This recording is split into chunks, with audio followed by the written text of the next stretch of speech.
Hear ye, hear ye, hear ye. Supreme Court of Florida is now in session. All who have cause to plead, draw near, give attention.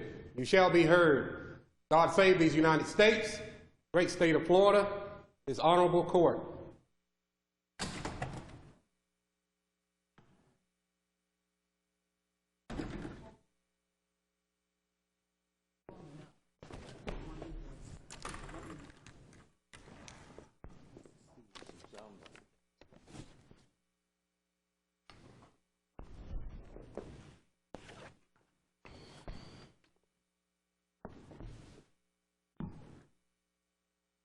Ladies and gentlemen, Supreme Court of Florida, please be seated. Good morning, everyone. Welcome to the Florida Supreme Court. The first case before the court this morning is the reprimand of Judge Brenda Tracy Sheehan. Judge Sheehan, if you'll please step up to the bench, to the podium. Judge Sheehan, you stand here this morning because of ethical misconduct in your official role as a judge. This public reprimand, which is being broadcast throughout the state, is the result of your own misconduct. Today is a sad day for you and for all of us on this bench. Most importantly, it is a sad day for the entire state judiciary. None of us can undo what you have done, but we can make clear the gravity of your ethical violations. It is one way this court can assure the public that it takes misconduct by a judge very seriously and that it will not hesitate to punish errant judges in a most public way. This is our constitutional obligation. It is also essential if we are to live under the rule of law.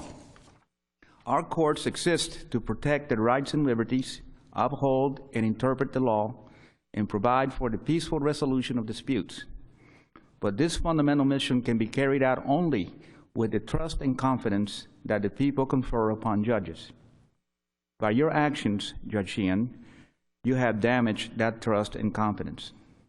The Florida Constitution gives this court the duty to review cases of alleged judicial misconduct in their entirety and the power to accept, reject, or modify the findings and recommendations of the Judicial Qualifications Commission.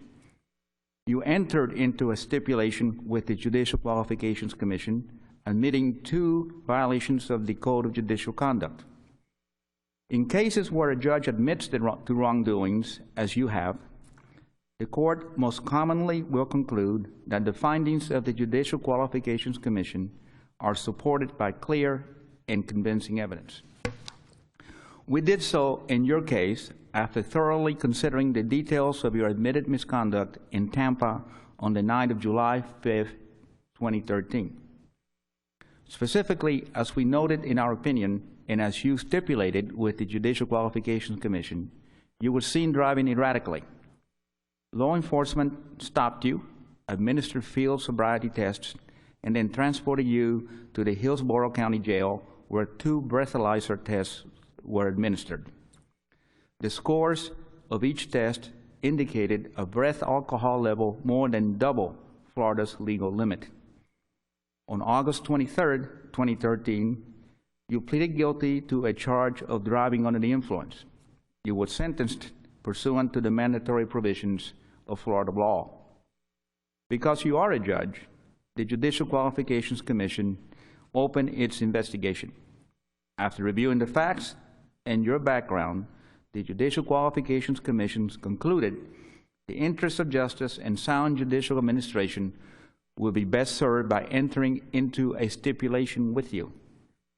In that stipulation, you and the Judicial Qualifications Commission agreed that a public reprimand is the appropriate penalty for your wrongdoing. Because such penalty is consistent with our precedent, this court approved that recommendation. In our opinion, in this case, Judge Sheehan, this court called your conduct reprehensible. Our opinion further characterized your actions this way. Quote, Judge Sheehan's actions of driving under the influence not only violated Florida's criminal law, but also endangered the public. Such disregard of criminal law and public safety undermines the public's confidence in the integrity of the judiciary and will not be tolerated. Your stipulation with the Judicial Qualifications Commission noted that you did not cause any personal injury or property damage to others in this instance, and that you had never before been charged with drunken driving. It also noted that you had taken steps to ensure there will be no recurrence of such wrongdoing. In your stipulation, you expressed regret and apologized for your misconduct. You also acknowledged that your actions had the result of lessening the public's confidence in the judiciary. You accepted full responsibility for your actions, which constituted violations of 2 canons of the Code of Judicial Conduct, specifically Canon 1 and Canon 2A. Canon 1 explains the importance of ethical judicial conduct by noting that an independent and honorable judiciary is indispensable to justice in our society. Canon 1 further provides that a judge must hold to high standards of conduct so that the integrity and independence of the judiciary may be preserved. Canon 2A states that a judge must respect and comply with the law and shall act at all times in a manner that promotes public confidence in the integrity and impartiality of the judiciary. Commentary on this canon explains that irresponsible or improper conduct by judges erodes public confidence in the judiciary.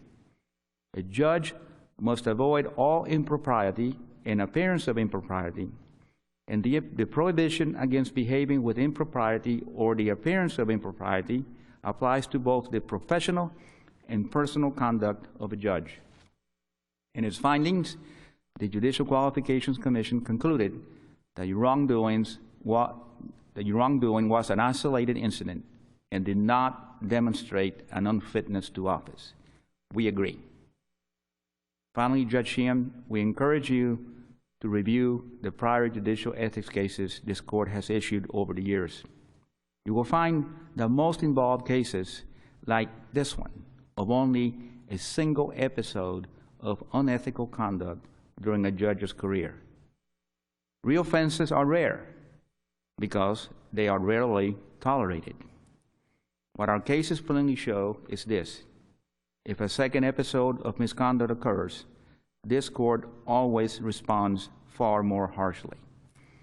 You are hereby publicly reprimanded for your misconduct, and you are free to leave.